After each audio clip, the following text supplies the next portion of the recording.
Hello friends, income tax के cases की series में आज जो केस हम डिस्कस करेंगे वो अपॉर्चुनिटी ऑफ क्रॉस एग्जामिनेशन को लेकर के है। प्रेजेंट केस में ऑनरेबल सुप्रीम कोर्ट के सामने ये इशू था कि यदि एसएससी का एडिशन किसी की स्टेटमेंट के आधार पर किया जाता है और एसएससी उस स्टेटमेंट के देने वाले का क्रॉस एग्जामिनेशन की डिमांड करता है ड्यूरिंग द असेसमेंट प्रोसीडिंग्स और असेसिंग ऑफिसर एसएससी का एडिशन बिना एसएससी को क्रॉस एग्जामिनेशन प्रोवाइड किए बिना कर देता है, तो क्या वो एडिशन जस्टिफाइड है।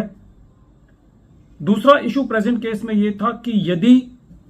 एसएससी अपनी ओरिजिनल इनकम टैक्स के रिटर्न के अंदर कोई क्लेम को लेने से रह जाता है, लेकिन during the assessment proceedings SSC को यह पता चलता है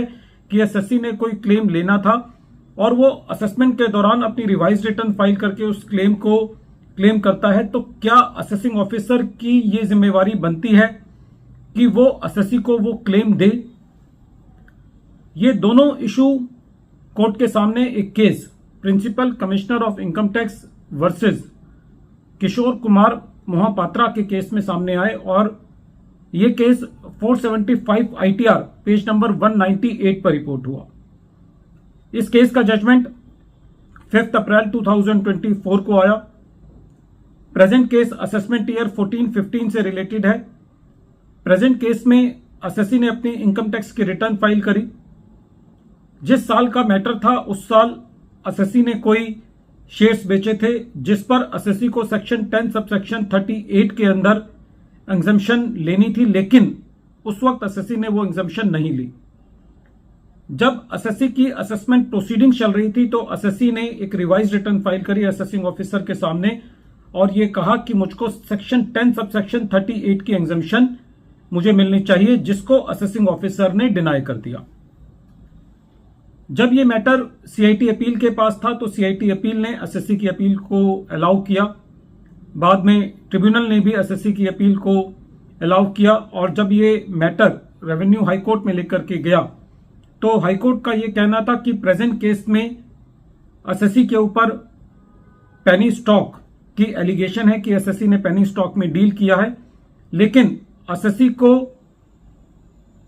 अपॉर्चुनिटी ऑफ क्रॉस एग्जामिनेशन नहीं दी गई है जिसके आधार पर एसएससी का एडिशन किया गया है। तो ऐसे केस में एसएससी को अपॉर्चुनिटी ऑफ क्रॉस एग्जामिनेशन देना ना देना एक प्रिंसिपल ऑफ नेचुरल जस्टिस का उल्लंघन है, जो कि रूट ऑफ द मैटर में जाता है। और ऐसे केस के अंदर ऐसी स्टेटमेंट के बेसिस पर एसएससी का एडिशन करना जिस स्टेटमेंट के लिए एसएससी को क्रॉस एग्जामिनेशन का मौका नहीं दिया गया, वो एडिशन जस्टिफाइड नहीं है। सेकंड, इस केस में कोर्ट का यह कहना था कि प्रेजेंट केस में असेसिंग ऑफिसर ने central board of direct taxes को नहीं माना है, जो कि यह कहता है कि यदि एसएससी ने कोई अपना क्लेम नहीं लिया है अपनी इनकम टैक्स के रिटर्न में, लेकिन during the assessment proceedings SSC को यह लगता है कि एसएससी को वो क्लेम लेना चाहिए था, तो ये असेसिंग ऑफिसर की जिम्मेवारी है कि यदि एसएससी अपनी रिवाइज रिटर्न फाइल करके वो क्लेम को लेता है तो एओ को एसएससी को वो क्लेम देना चाहिए। फ्रेंड्स, इसके अलावा article 265 of the constitution of India भी है,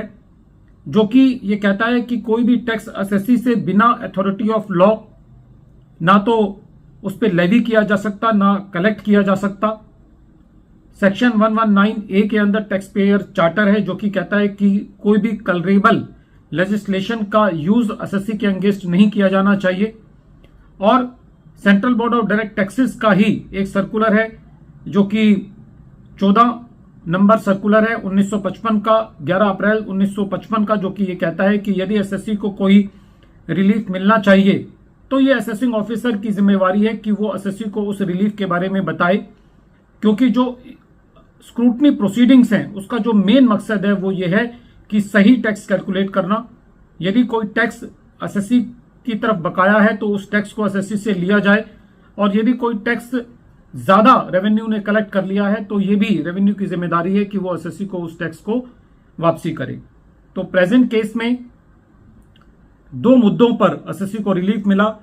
पहला, एसएससी को क्रॉस एग्जामिनेशन ना देने के अभाव में एसएससी के एडिशंस को डिलीट किया गया, और दूसरा ये कहा गया कि यदि असेसमेंट प्रोसीडिंग्स के दौरान एसएससी कोई रिवाइज रिटर्न फाइल करके कोई क्लेम लेना चाहता है तो उसको वो क्लेम, यदि एज पर लॉ बनता है तो वो क्लेम उसको दिया जाए। वीडियो के अंत में एक बार फिर मैं केस का नाम रिपीट कर रहा हूं। केस का नाम है principal commissioner of income tax versus Kishore Kumar Mohapatra, और ये केस 475 ITR पेज नंबर 198 पर रिपोर्ट हुआ। मैटर ऑनरेबल सुप्रीम कोर्ट ने 5 अप्रैल 2024 को डिसाइड किया। Thank you friends.